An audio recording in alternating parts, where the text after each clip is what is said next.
Bienvenue sur la chaîne de l'église SOS Lyon. Nous espérons que ce message te parlera, t'encouragera et sera une bénédiction pour ta vie. Très bonne écoute. J'aimerais, alors qu'on est à 3 jours de passer dans une nouvelle année, parler d'un sujet qui me touche depuis un moment et qui s'intitule « L'unité ». Nous savons qu'il est bon de veiller dans le corps de Christ à l'unité, n'est-ce pas ?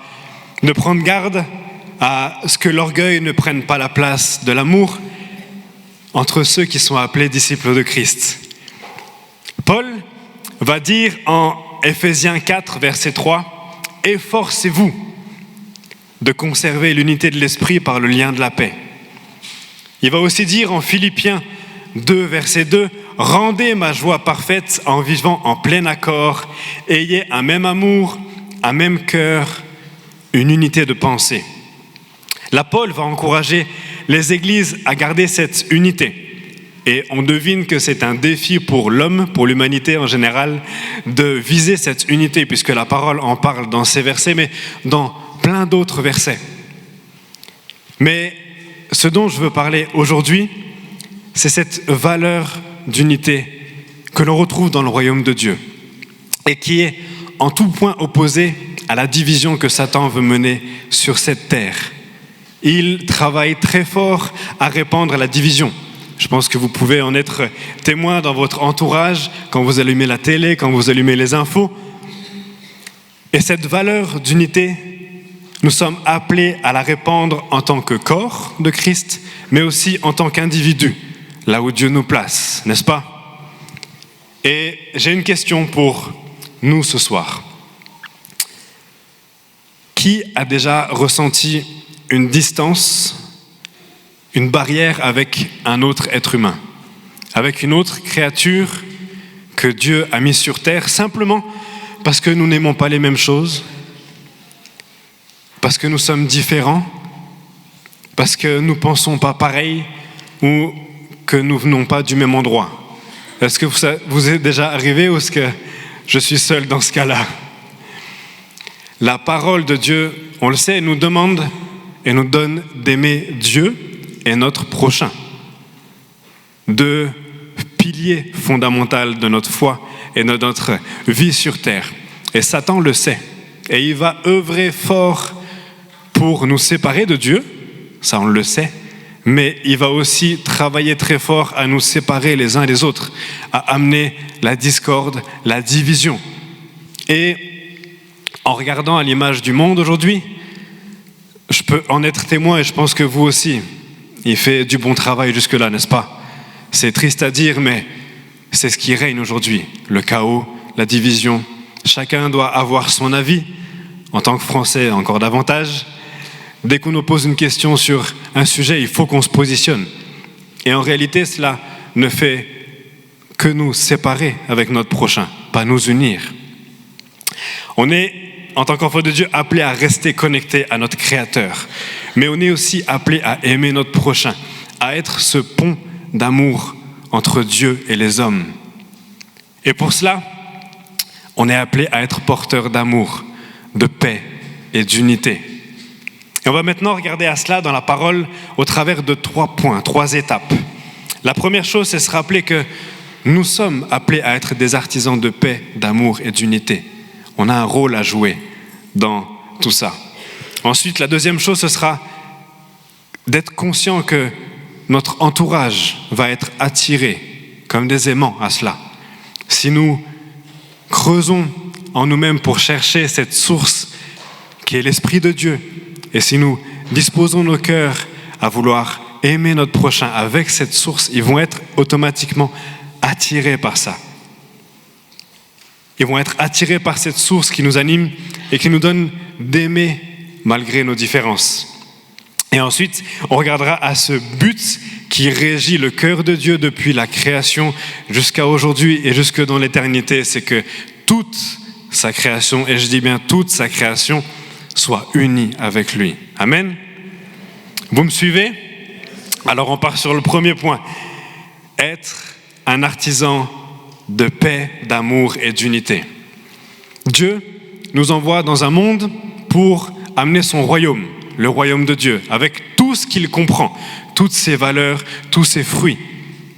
Et nous allons être ces messagers d'amour, de paix, d'unité, au milieu d'un monde qui, on le sait, est corrompu et divisé par le péché. L'homme est fait comme ça. Il est né dans le monde en tant que pécheur et il est régi par la division et par le péché. Et c'est à nous de nous adapter à notre entourage pour être ce vecteur, ce canal, cet outil de la bonne nouvelle. Et pour illustrer ça, j'ai trouvé un magnifique exemple, celui de Paul. Paul qui va écrire à 1 Corinthiens, on retrouve ce passage en 1 Corinthiens 9, 19, 23 qu'on va lire ensemble. En effet, bien que libre vis-à-vis de tous, je me suis fait esclave de tous afin de gagner le plus grand nombre. Avec les Juifs, j'ai été comme un Juif afin de gagner les Juifs. Avec ceux qui sont sous la loi de Moïse, comme si j'étais sous la loi. Bien que n'étant pas moi-même sous la loi, afin de gagner ceux qui sont sous la loi. Avec ceux qui sont sans la loi, comme si j'étais sans la loi. Bien que je ne sois pas sans la loi de Dieu, puisque je me conforme à la loi de Christ. Afin de gagner ceux qui sont sans la loi. J'ai été comme faible avec les faibles, afin de gagner les faibles. Et écoutez bien ces versets maintenant. Je me suis fait tout à tous, afin d'en sauver de toute manière quelques-uns.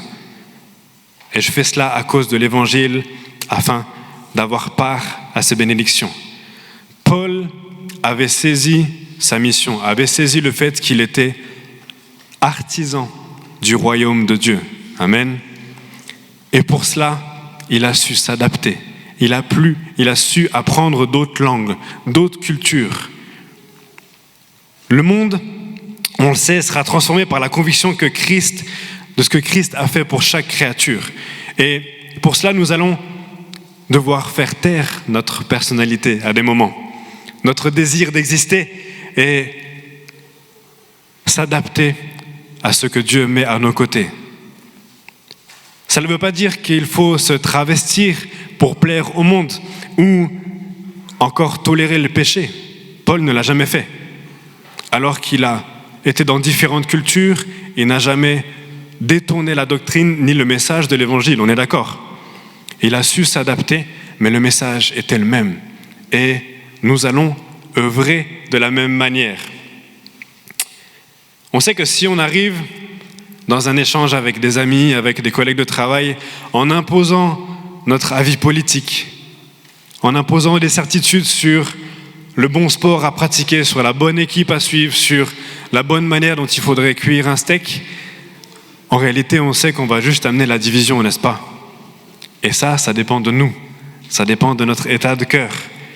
Ça dépend de notre état de cœur à vouloir s'adapter pour amener le royaume de Dieu là où on va. On se doit de refuser l'orgueil qui bien souvent régit nos pensées, nos cœurs, et nous considérer comme plus petits. C'est quelque chose qui est facile à dire, mais vous me rejoignez sur le fait que c'est pas facile à faire, n'est-ce pas? Humainement parlant, on se croit toujours supérieur aux autres. C'est un de nos plus grands défauts. Et cela, dans le seul but de pouvoir amener la parole de Dieu. Paul était un des plus grands maîtres de la loi. Il était reconnu, valorisé de toute sa communauté. Et il s'est fait, à l'image de Jésus, comme le plus petit, pour s'adapter aux différentes cultures, pour aller amener le message de l'Évangile de partout dans le monde. Le but, c'est de garder cette humilité afin que la bonne nouvelle puisse trouver son chemin dans le cœur de ceux que Dieu met à nos côtés. Est-ce que vous êtes d'accord avec moi? Est-ce que vous êtes d'accord avec Paul? On est bon, on va dans la bonne direction du coup. Est-ce que vous avez déjà lu Romains 14? Romains 14, 1-4, qui nous parle là aussi d'une disposition de cœur, alors qu'on reçoit des personnes chez nous, alors qu'on va vers d'autres personnes qui ont des différences avec nous. Et c'est un passage qui nous parle de ne pas mépriser ni juger.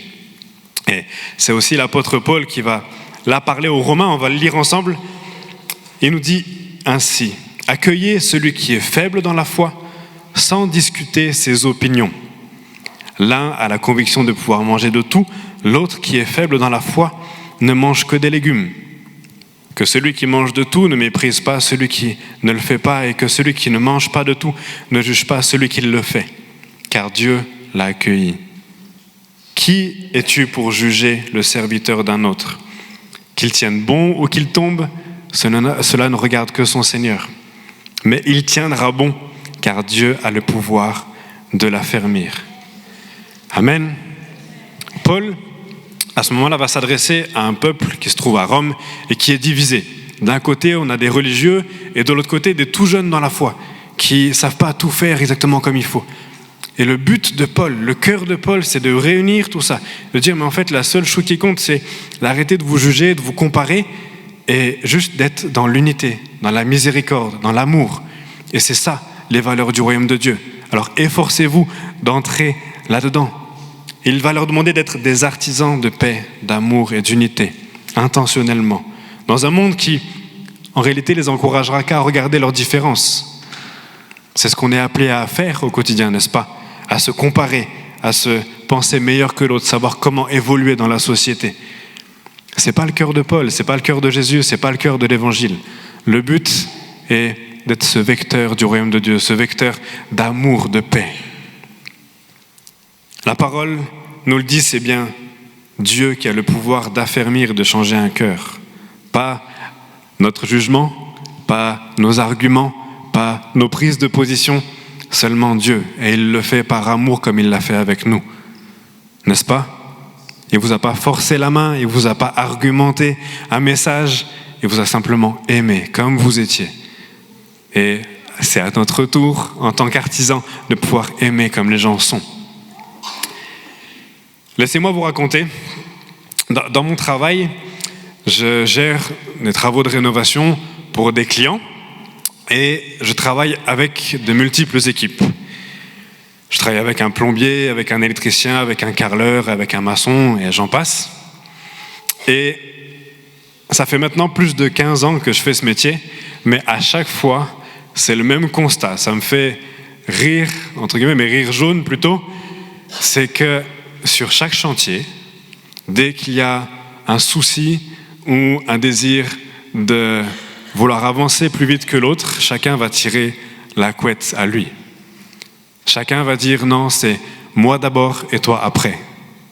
Et on sait très bien, en ayant connu les valeurs du royaume de Dieu, que ensemble, ça ira beaucoup plus vite, n'est-ce pas?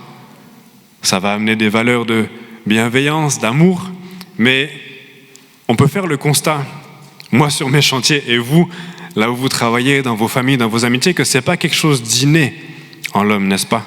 Au contraire, humainement parlant, on va avoir cette pensée de regarder à nous-mêmes, de regarder à notre problème, de regarder à l'heure qui va taper sur notre montre à la fin de la journée, et le but c'est que nous, on parte avant les autres.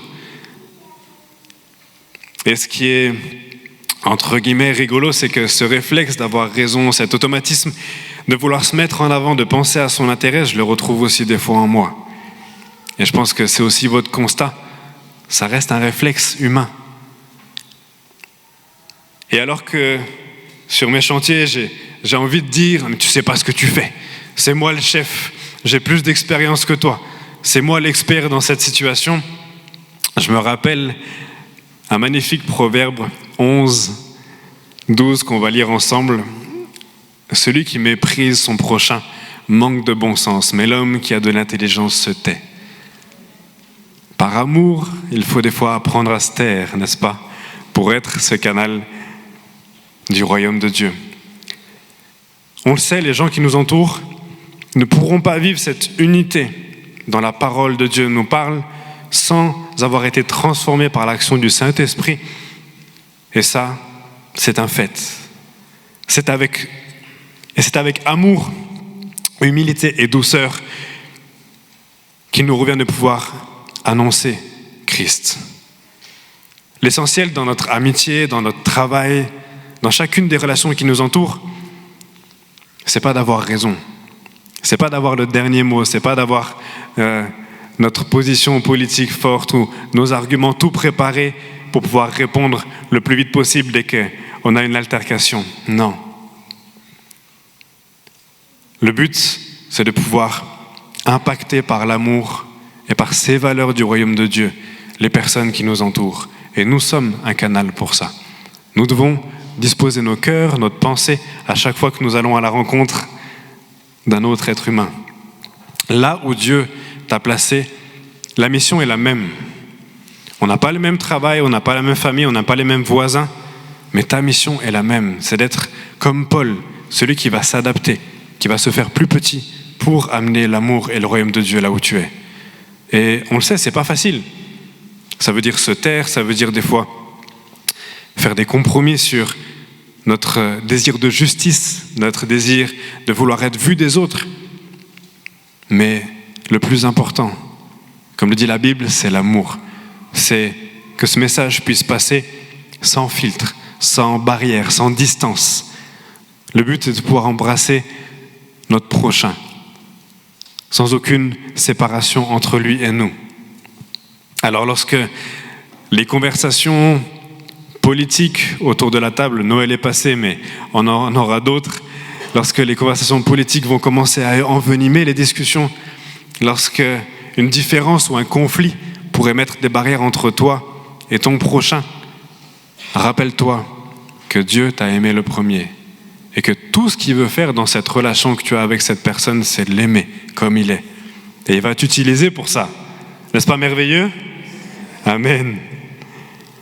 Alors, au lieu de diviser, nous pouvons faire le choix par le fait que l'amour nous a touchés en premier, que nous pouvons valoriser, nous pouvons parler avec amour, avec sagesse, selon ce que l'Esprit mettra dans notre bouche.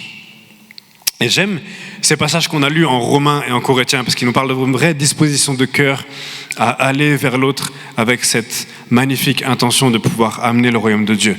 Ils nous donnent de réaliser que on ne peut pas faire notre vie et entreprendre nos relations à la légère.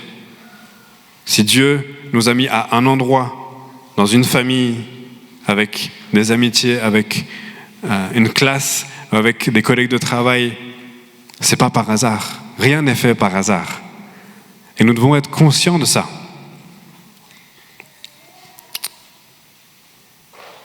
Alors, une première application à mon message, quelque chose d'assez simple, mais que je m'efforce de faire à chaque fois que je vais rencontrer quelqu'un, que je vais au travail, que je vais voir un sous-traitant ou un client ou n'importe, c'est juste de prier, dire « Jésus, je veux être ce vecteur d'amour. Je ne veux pas être là pour diviser, je ne veux pas être là pour me faire justice, pour exister, pour avoir une forte personnalité, un fort charisme. Je veux être là pour être reconnu par mon amour, par ma douceur. » Et Dieu voulant que ça puisse conduire à une discussion profonde avec cette personne, avec une discussion sur des problèmes qu'il peut avoir en ce moment et puis éventuellement pouvoir avoir l'opportunité d'échanger sur Jésus, son royaume, prier pour lui. Mais tout ça, ça se fait en préparation avant d'aller à notre rendez-vous. Alors je vous encourage aussi à faire ça, à avoir ce réflexe qui prend vraiment 3 secondes, c'est juste comme allumer un bouton dans notre cerveau, de dire « je ne suis pas là pour diviser, je ne suis pas là pour laisser ma propre nature, ma chair parler en premier, mais là pour te laisser, Jésus, et ton esprit parler en premier. » Et ça, on sait qu'on doit le faire à chaque fois. Ce n'est pas un acquis. La vie faisant, les circonstances faisant, la fatigue faisant, on sait qu'à chaque jour, notre chair nous rappelle et que nous devons nous rappeler, à Christ nous rappeler que c'est à lui de faire le premier pas dans nos échanges, à lui de nous laisser aimer la personne comme lui l'aime, nous donner de pouvoir voir la personne comme lui la voit. Nous sommes, comme je disais, des artisans de paix, appelés à amener la paix, l'amour et l'unité. Et nous ne pouvons pas l'être avec nos propres forces. Ça nous dépasse, c'est au-dessus de ce qu'on pourrait accomplir. Et cela m'amène à mon deuxième point. Notre deuxième angle aujourd'hui nous parle de cette attirance du monde pour ces valeurs du royaume de Dieu, et notamment celle de l'unité. Nous parle de cette attirance que le monde peut avoir pour cette source qui est en nous, qui est le Saint-Esprit, par lequel nous pouvons animer nos conversations. Vous connaissez, bien sûr, la 4e des valeurs de l'Église SOS par cœur, c'est faire des disciples de Jésus-Christ. Et j'aimerais nous demander comment est-ce qu'on fait ça. Alors le pasteur Matt nous a encouragés, notamment en ouvrant nos maisons, en dressant la table, et c'est une très bonne initiative, mais je crois qu'on doit aussi se préparer avec conscience à être ces vecteurs d'amour et d'unité. Être réfléchi et intentionnel dans notre désir d'attirer les gens à Christ au lieu de les faire fuir par notre orgueil, par notre sagesse supérieure ou notre avis sur tel ou tel conflit, telle ou telle difficulté du moment.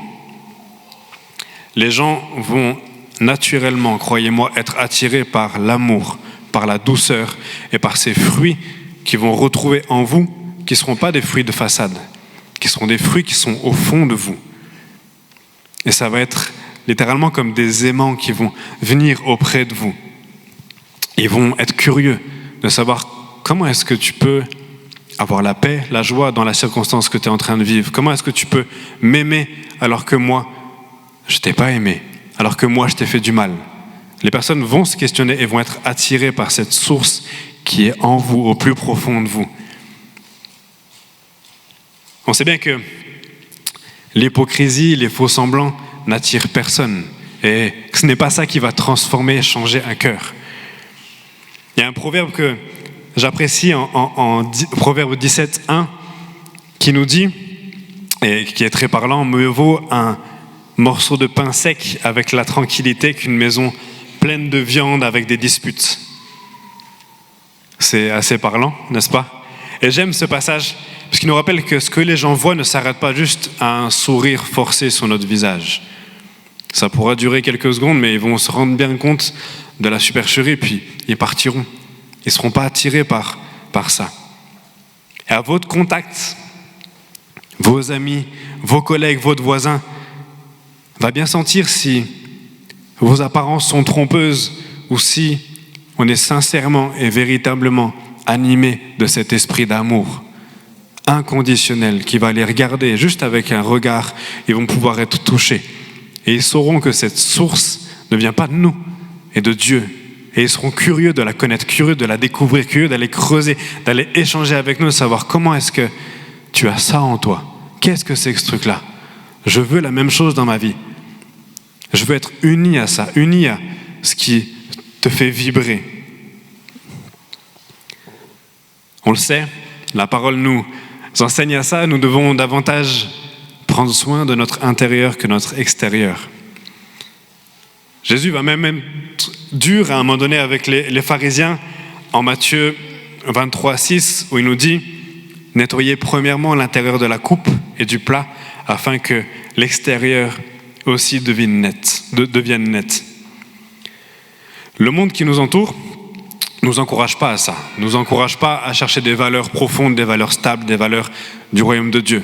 Il nous encourage à prendre soin de notre extérieur, notre enveloppe, ce qui paraît et ce qui nous donne de nous comparer les uns les autres. Mais j'ai une image pour nous. Imaginez deux vases magnifiques, moi et Josias. On est magnifiques, n'est-ce pas?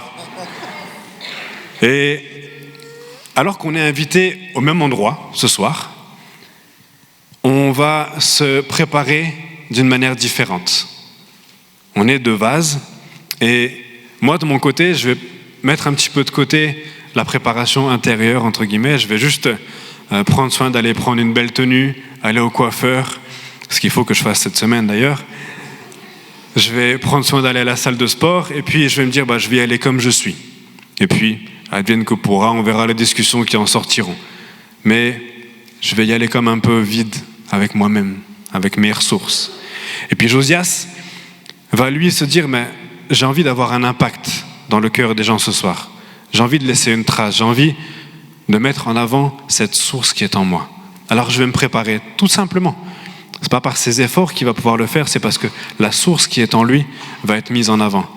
Et il va passer du temps dans la prière à dire, Seigneur, comment est-ce que je peux être ce vecteur d'unité des valeurs du royaume de Dieu ce soir? Comment est-ce que je peux bénir une personne? Et dans cette préparation, le Saint-Esprit pourra lui glisser des mots pour une telle personne, pour lui donner des mots d'encouragement, des paroles de sagesse.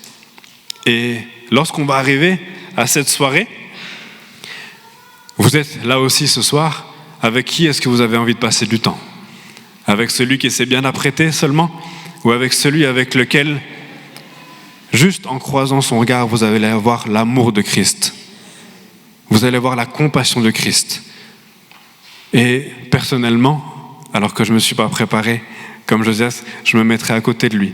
Et je voudrais connaître davantage de cette source qui est en lui. Merci Josias. C'est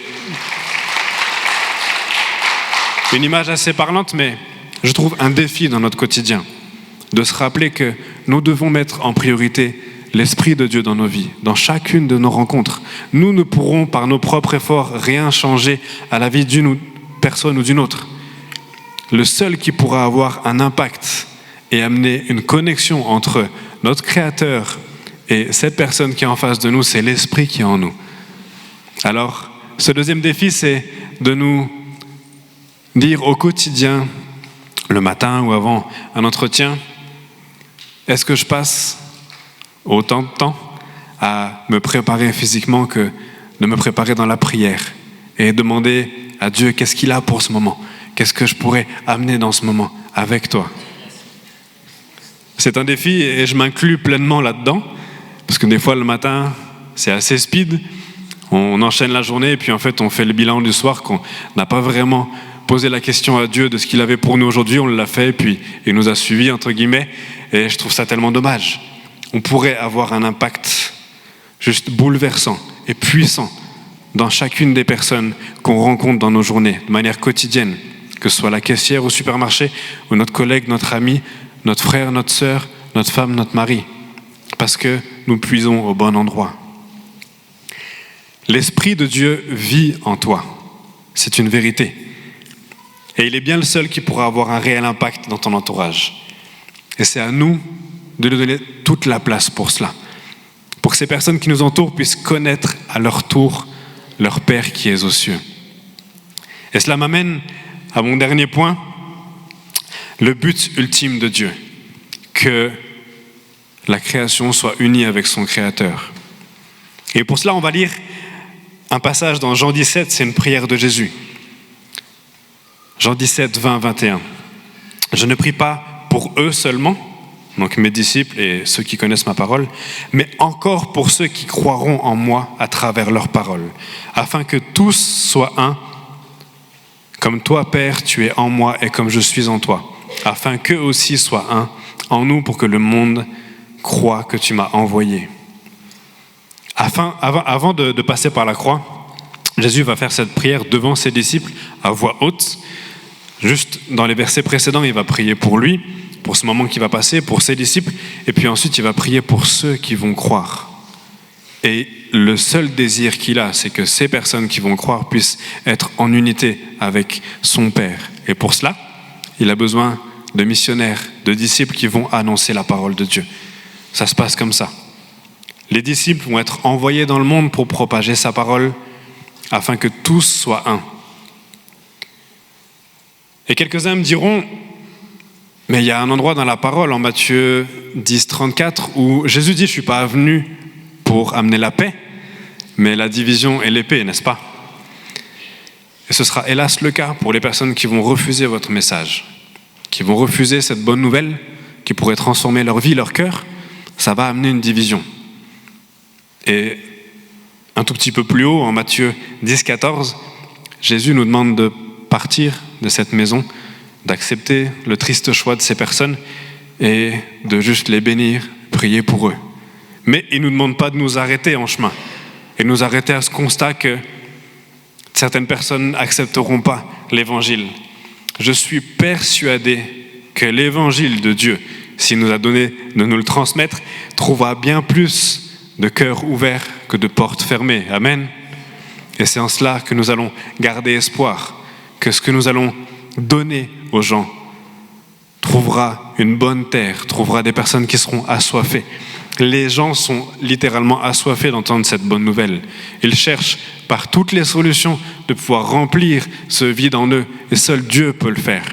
Et vous allez être ces disciples et ces artisans de paix et d'unité qui vont amener cette bonne nouvelle. Jésus n'aurait pas donné cette mission à ses disciples si son évangile n'avait pas pour but de trouver des cœurs prêts à entendre, des cœurs prêts à accepter. Alors gardons bien en tête que Dieu nous a placés sur terre pour l'aimer, pour aimer notre prochain. Il nous a envoyés comme des ambassadeurs de son royaume. Par l'amour qu'il a mis en nous, par cette puissance qu'il a mis en nous, nous allons pouvoir voir des vies et des cœurs transformés. Amen.